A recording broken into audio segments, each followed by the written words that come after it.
Mga ka-reels, kain tayo, hapunan. Meron tayong rice. Mumurahing bigas lang yan. Meron tayong pritong itlog.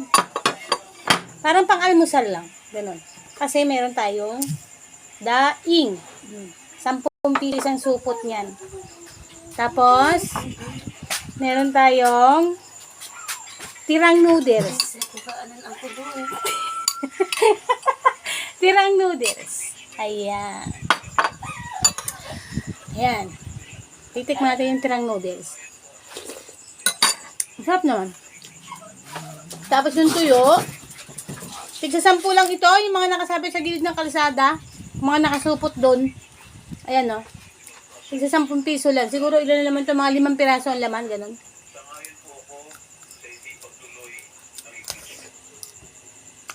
Makunat.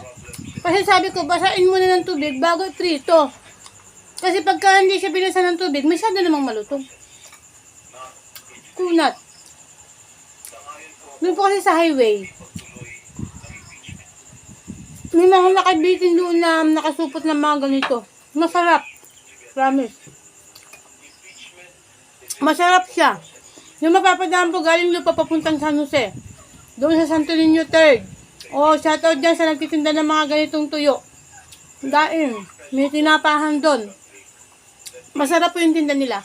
10 piso lang isang balot. Makakaraos lang ang pagkain yun. Masarap ang ulam.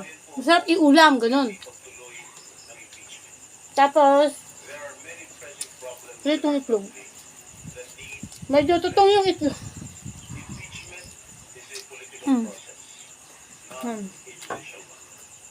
Thank you.